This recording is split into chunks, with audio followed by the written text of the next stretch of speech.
Hi friends, आज के अष्टमी नवमी दुटोई एकसाथे पड़ेছে। तो এই ভিডিওটা আমার তোলা ছিল, তোমাদের সাথে শেয়ার করা হয়নি। তো আজকে তোমাদের সাথে শেয়ার করলাম। এটা হচ্ছে আমার লুক, অষ্টমী আর নবমীর লুক। তো আমি গাড়ি নিয়ে বেরিয়ে পড়লাম।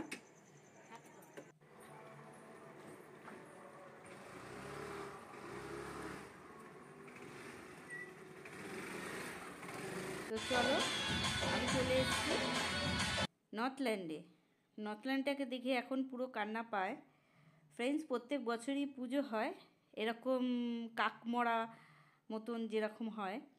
ফ্রেন্ডস, আমরা যখন ছোটো ছিলাম নর্থল্যান্ড আর বয়েজ পুজো ছিল, আর এত লোকের গাদাগাদি ছিল। যারা যারা ঈশ্বরপুরে থাকো তারা সবাই জানে যে নর্থল্যান্ড বলেই একবারে সবাই নর্থল্যান্ড যাবেই।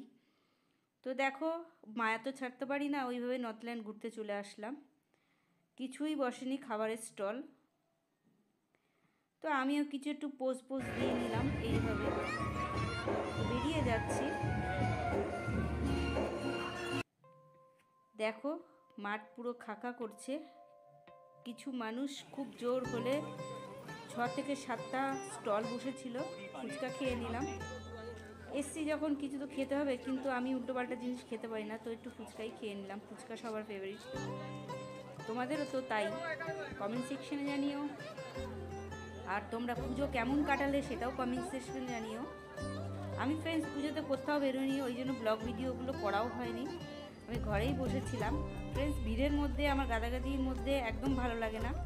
সেজে গুজে বেরোবো, তারপরে এত বড় লাইনের মধ্যে দাঁড়াবো, আমার ভালোই লাগে না। ফ্রেন্ডস, কোনো দিন ইচ্ছা হলে সেটাও তোমাদের সাথে শেয়ার করব। পুরো ভিডিও মায়ের তুলে নিয়ে তোমাদেরকে দেখাবো। এই যে নর্থল্যান্ড গার্লস স্কুল, এ তো রেয়ার আমাদের ঢুকতে দিয়েছে। আর এখন স্কুলগুলো চালু আছে, যারা স্কুলের স্টুডেন্ট তারা ছাড়া এখানে কাউকে ঢুকতে দেওয়া হয় না। ওখানে গার্ড থাকে। ফ্রেন্ডস, এখানে বাইকগুলো রাখা হয়েছিল। তারপরে অষ্টমী পুজো দিতে চলে এসেছিলাম। অষ্টমী পুজো অনেক রাত্রির বেলায় হয়ে যাবে।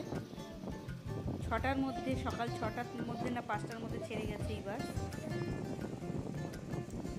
তো ফ্রেন্ডস, এইটুকু ভিডিওই তোমাদের জন্য দিতে পারলাম।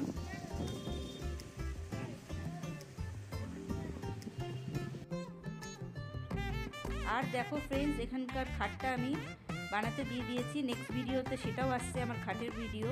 তার সাথে সাথে অনেক গল্প তোমাদের সাথে শেয়ার করব। ফ্রেন্ডস দেখো, এর নিচে আমার আরেকটা সেলাই মেশিন আছে। একটা হচ্ছে উষা আর একটা হচ্ছে স্টিচ কুইনের মেশিনটা। ফ্রেন্ডস, এই যে ব্লাউজগুলো পরে রয়েছে, এগুলো করতে হবে। ফাঁকা ঘর কীরকম লাগছে দেখতে, সেটাও তোমাদের সাথে শেয়ার করলাম। দেখো কত জামা কাপড় পরে রয়েছে। টাটা ফ্রেন্ডস, দেখা হচ্ছে নেক্সট ব্লগ ভিডিওতে।